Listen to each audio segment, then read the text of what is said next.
Yeah. You're seen as one of the pioneers of, you know, Australia, New Zealand fighting alongside your good friend that you spoke about, Mark Hunt, who you had that crazy war with. How does it feel to have set that path for all the champions in MMA coming out today from this part of the world?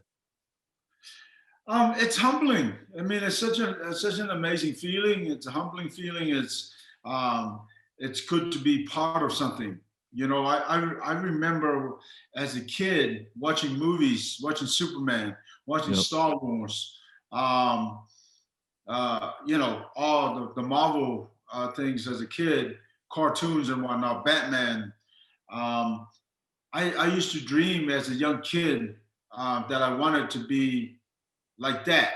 You know, I wanted to be something, um, not knowing that that was the path that I ended up in. That I was able to inspire, you know, certain people or people with um, not only my fighting, but also um, my fighting spirit, if you will. Because I would get emails or letters, fan mails, and whatnot, and people would tell me these, oh, thank you so much for showing us your mental strength, and that really helped me get out of hospital. Like all these little things. It's just, you know, so it's really humbling to be able um, to inspire somebody because listen, I'm not perfect. You know, I've made mistakes along the way, but that's what being a human is you make mistakes and you got to try and learn from them.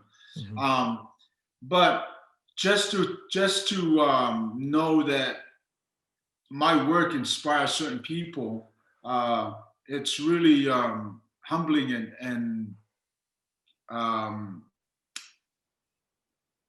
you know, and I'm so thankful that I was able to do or being blessed with a talent that allowed me to kind of inspire other people, not Sure. only fighters, but also just normal people that Mhm.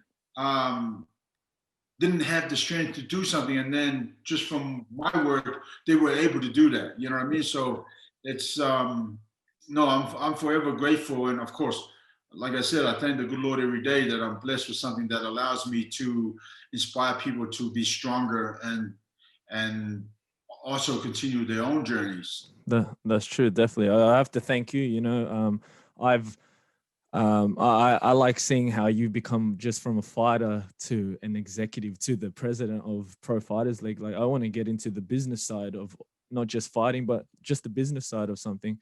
And you Right. inspire me in that way. Especially, I grew up with my friend, a lot of Samoans and Tongans and everything Right. around this area, and I don't think it's they don't have in their head that they can be a president of a big organization just like yourself. But now, you know, you're living proof of that, and people like myself and people around this area, they definitely can see and say that it is possible to do those things and dream and really get you know, start somewhere just here Right. and Right. get to where you are right now. So I got to say thank you for that. But in regards to these champions from this area, I saw you were with. I watched Carlos Ulberg's fight on Dana White's Contender Series this week, and he was with Izzy and Brad Riddell. Izzy has spoken countless times in the interviews I've watched, and he always brings up your name.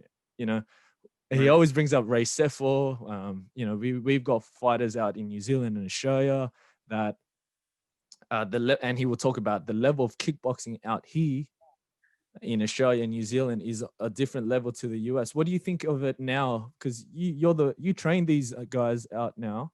What do you think of the level of kickboxing from out here in Australia and New Zealand to over there in the US? Has it caught up?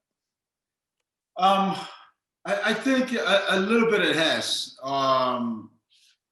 because you know Australia and New Zealand, the kickboxing in the in the Western world is a little bit different than the traditional Muay Thai.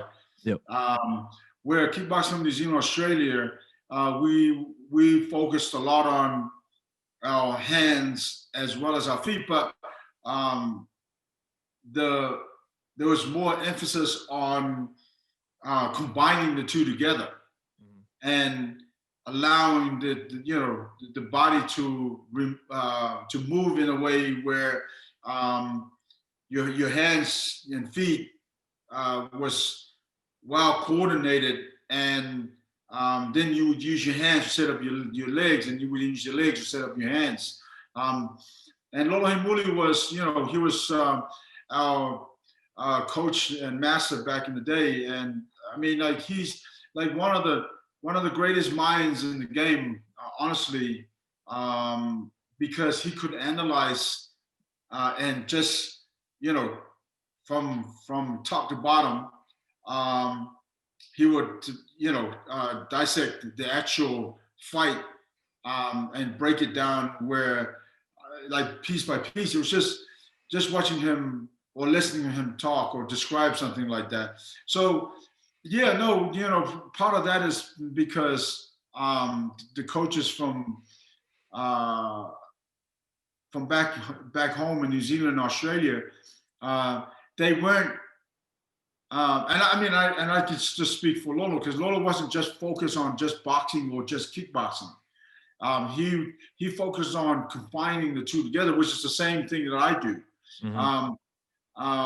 I've learned so much from him, and also I've learned how to coach in a very similar way. I mean, like there are things I've taken from Wing Chun, Kung Fu, and combined it into the way I throw punches, in kickboxing or boxing.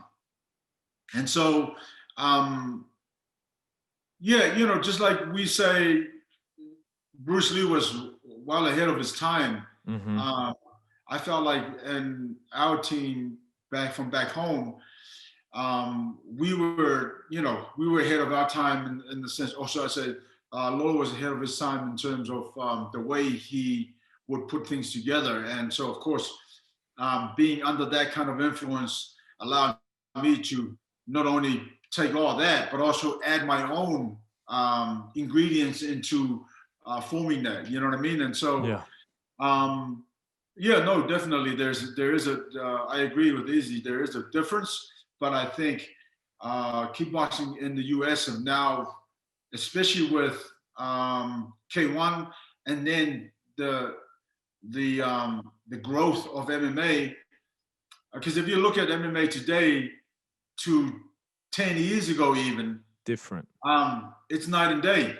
You Yeah. know, everybody that knows how to strike now knows how to defend a takedown. Now knows how to scramble, get back on their feet.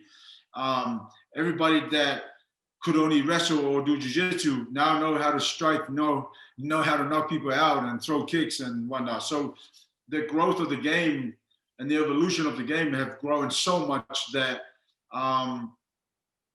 the knowledge worldwide, Sure. has expanded so much that you see um, so many great fights, whether it's PFL, UFC, Bellator, you know what I mean? Yeah. It doesn't matter. It doesn't matter because these athletes are continually to grow Evolving. and learning more and more.